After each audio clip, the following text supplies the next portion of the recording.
पेशे से निपटता हूँ। आज यहाँ फैसलाबाद में आप करते हैं बात तो आपसे इसके लिए आपको धन्यवाद करना चाहता हूँ। हाँ, मेरा काम ये है, मेरा मांग ये है कि जो ये फर्जी सतलोक आश्रम के नाम से जितने भी केंद्र, चाहे वो भारत में हो चाहे विश्व में हो, सरकार जो है अतिशीघ्र से अतिशीघ्र इन पर कानूनी कार्रवाई करके और बंद करवाने की कृपा करें। यही मेरा मांग है।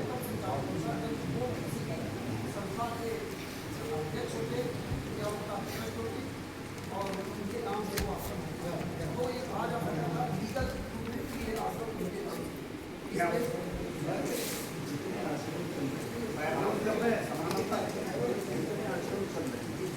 उनका जो पैसा है, आपने बहुत बड़ी बात कही कि पैसा पाकिस्तान, अमेरिका इस्तेमाल नहीं पैसा इस्तेमाल नहीं होता।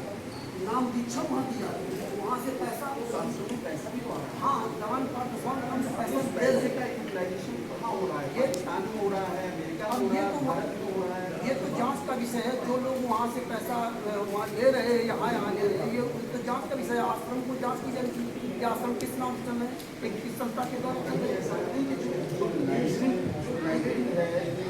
देश के आश्रम की और विदेश के आश्रम की वो पैसा किसी ऐसी गतिविधि आतंकवादी गतिविधि में शामिल हो रहा है जिस पैसे का यूटिलाइजेशन यहाँ अपराधियों उनके नाम से ये काम हो रहा है।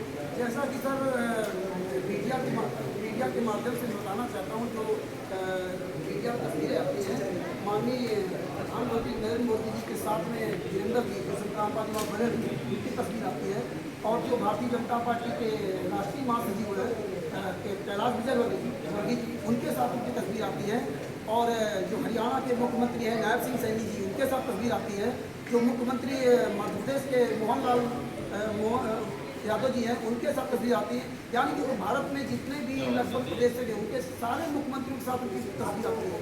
तो मेरा ये कहने में जो 28 अपराधियों में वो है जिन्होंने स्वयं कोर्ट में अपराध स्वीकार किया कि 5 महिला बच्चे हत्या हमने की, और FIR नंबर 429 का जजमेंट ऑलरेडी जजमेंट है। वो जजमेंट मैंने पूरे भारत में पूरे विश्व में एक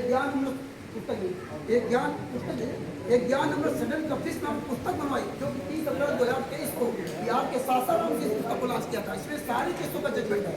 और किस तो ये जांच क्यों नहीं किया ये अपराधी लोग, जबकि वर्तमान समय में हरियाणा में भारतीय जनता पार्टी की सरकार है, और भारतीय जनता पार्टी की सरकार में माननीय मुख्यमंत्री मनोहर लाल खट्टर जी थे, जिनकी सरकार 26 अक्टूबर 2014 को बनी थी। और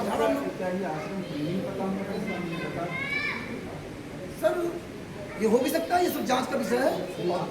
आप लोग आए हम जो विदेशों में जो फंडिंग हो रही है, जी जो विदेशों में पैसा आ रहा है, पाकिस्तान में हिंदुत्व या सनातन धर्म का प्रचार नहीं होगा। जी पाकिस्तान में प्रचार होगा मुस्लिम कंट्री है तो मुस्लिम प्रचार होगा। तो क्या इस आश्रम का वहाँ पर परिवर्तन हो गया? क्या आतंकवादी गतिविधियों में ये आश्रम काम कर रहा है वहाँ पर? सर ये तो जांच का विषय है, वहाँ हम कोई पाकिस्तान के आप जो कह रहे हैं भाई वहाँ सनातन धर्म नहीं है, आपने भी लिस्ट दिखाई कि इनके आश्रम पाकिस्तान में भी चले। तो क्या पाकिस्तान में उस आश्रम का यूटिलाइजेशन पैसे का आतंकवादी गतिविधि में हो सकता है? हो सकता है सर। अब ये हम हो भी सकता है, क्योंकि जब ये आप जैसा आप कह रहे हैं कि वहाँ पे जो है सनातन धर्म का कोई वो नहीं है, लेकिन वहाँ सनातन धर्म की पुस्तकें बेची जा रही हैं। वहाँ सनातन धर्म जो नाम दान सेंटर खोल रहे हैं उसके बारे में हमने आपको बाकायदे नाम दिए हुए, तो इसलिए बता रहा हूँ कि वहाँ भी इसका जोरों से प्रचार प्रसार किया जाता है। अब ये फंडिंग कहाँ से आती है, इससे एक और मतलब जो एक सोचने की विषय कि संत रामपाल जी महाराज जब सतलोक आश्रम बरवाला में थे तब दूसरा कोई आश्रम कहीं नहीं बना, ना ही आश्रम में ना ही कोई सुविधाएं थी। लेकिन आज जो ये आश्रम बना रखे हैं वहाँ देखिए VIP सुविधा बना रखी है। एक जिंदा संत रामपाल जी माँ को जेल में डाल उनकी तस्वीर की फोटो की जो है पूजा की गई, तस्वीर के आगे भोग लगाया गया। जबकि हमारे हिंदू धर्म में कोई भी महिला, अरे किसी भी महिला का पति अगर मर भी जाता है तो जीते जी कभी भी वो अपने पति की तस्वीर की ना पूजा करती है और ना उसके आगे भोग लगाती है। जबकि संत रामपाल जी माँ की पत्नी अनारो माई बाकायदा पूरा वीडियो डालती हैं कि संत रामपाल जी माँ की तस्वीर की पूजा करते हुए, जबकि आज जीवित संत रामपाल जी माँ जेल में है और उनको मुर्दा बना करके उनकी पूजा की जाती है और बाकायदा चलचित्र तस्वीर बनाई गई जिसके द्वारा वो आशीर्वाद से कितने आश्रम है? कुल आश्रम के 11 आश्रम है और विदेश में नेपाल लिंक आश्रम है और छोटे मोटे आश्रम कहीं बने हो तो उनकी जानकारी नहीं। नामदान सेंटर सब जगह क्या दो पैरेलल जो था ये ट्रस्ट चल रही है, दो पैरेलल आप अपना समानांतर पैरेलल चल रही है। ये समांतर में ये फर्जी चल रहा है। ये केवल हमारे आपके दिखावे में इंटरेस्ट है, क्योंकि जिस FIR नंबर 429 में संतराम पाजमा की सजा हुई तो वो उसमें जो है 130 कैमरे 130 कैमरे जो है नागेंद्र चौहान ने वहाँ लगाए थे। जब वो FIR नंबर 429 के बयान में तो उसने वहाँ जज के सामने कहा कि जो मुझे ये कैमरे लगाने का जो पैसा मिलता था वो बलजीत कबीर परमेश्वर भक्ति ट्रस्ट के सिर्फ बेसिक पे मुझे पैसा देता था। तो जज ने कहा कि हमें वो कबीर परमेश्वर भक्ति ट्रस्ट की वो पैसे दीजिए। जब दोबारा वो हाजिर हुआ तो उसने कहा वो पैसे मेरी खो गई, क्योंकि अगर वो कबीर परमेश्वर भक्ति ट्रस्ट की वहाँ पैसे दे देते तो ये सारा भंडा फोड़ना हो जाता, तो फिर ये सारा भंडा फोड़ जाता। इसलिए उत्तर प्रदेश में एक आश्रम चल रहा है शामली में, सतलोक आश्रम शामली जियाना में, बैतखेड़ी गाँव बैतखेड़ी, और दूसरा एक सीतापुर में बन रहा है। और वैसे दिल्ली में मुंडका में आश्रम चल रहा है, राजस्थान में सोजत में आश्रम चल रहा है, जिला पाली में नहीं। संतराम पाजमा कोई आश्रम नहीं, उनकी तस्वीर लगा के आश्रम चला जा रहा है। एक और आपको बताना चाहता हूँ 26/5/2014 को हल्द्वानी में डहरिया जगह पड़ती है, वहाँ पर भी संतराम पाजमा की तस्वीर लगा के एक आश्रम चलाया जा रहा था। तो वहाँ राष्ट्रीय सेवा संघ के राष्ट्रीय अध्यक्ष हिमांशु जोशी ने उनके खिलाफ आवाज़ उठाई। जब उसकी जांच हुई तो वो 26/5/2014 को वहाँ के जो सिटी मजिस्ट्रेट थे उस आश्रम को सील करने के लिए आदेश दिया कि आप 7 तारीख तक हमारे पास जो है ना इसके एविडेंस प्रस्तुत करें।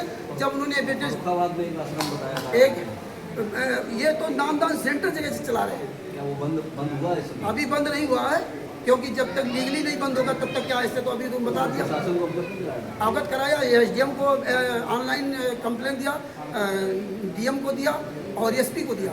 और उस दिन आपको जैसा कि अजय जी ने बताया कि वहाँ वो गए भी थे और वहाँ पूरी जानकारी ली, उनको बुलाया था।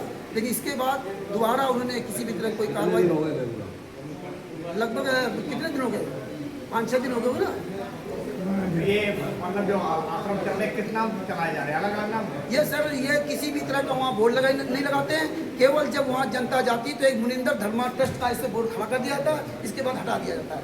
तो कोई ये समझ ही नहीं पाता ये किस संस्था के द्वारा चलाते हैं। अगर आप वहाँ जाएंगे, आप पूछेंगे ये किसका संचालक कौन है, तो आपको कुछ नहीं पता चलेगा। संत रामपाल जी महाराज, बस यही डहरिया में हुआ था।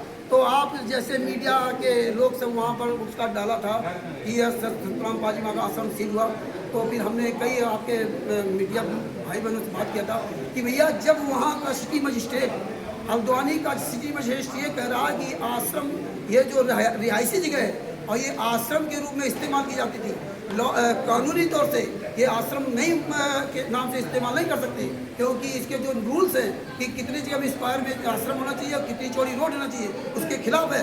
तो उन्होंने उस आश्रम को सील किया, लेकिन उस 3 पेज का इन्होंने नोटिस लगाई थी, लेकिन उस नोटिस में लिखा कि देश राज के नाम से जो है ये मुनिंदर धर्मार्थ ट्रस्ट देश राज के नाम से ये आश्रम चलाया जा रहा है, लेकिन संत रामपाल जी महाराज का नाम उन्होंने नहीं लिया, जो बाहर उनकी तस्वीर लगी थी। तो कई आपके मीडिया भाई बहनों ने दिखा दिया संत रामपाल जी महाराज आश्रम, संत रामपाल जी महाराज आश्रम। तो हमने उनसे बात किया, जिनके नंबर मिले, बोले नहीं फोटो लगी थी। तो हमने कहा सर मैं आपके घर के बाहर अपनी फोटो लगा दूंगा तो क्या मेरा घर हो जाएगा? जब SDM महोदय जी सिटी मजिस्ट्रेट बाहर 3 पेज की लिस्ट लगाई, तो ऐसा क्यों करें? आप अपने कौन ट्रस्ट के मतलब राष्ट्रीय प्रबंधक का पूरा नाम पता होना है? हम सत साहिब चैरिटेबल ट्रस्ट के चैरिटेबल ट्रस्ट जो पीछे लगा हुआ, इसके राष्ट्रीय प्रवक्ता हैं राष्ट्रीय प्रबंधक जी शशिभूषण सिंह जी। शशिभूषण सिंह आपका नाम? नहीं, मेरा नाम रामचंद्र यादव, राष्ट्रीय प्रवक्ता रामचंद्र यादव।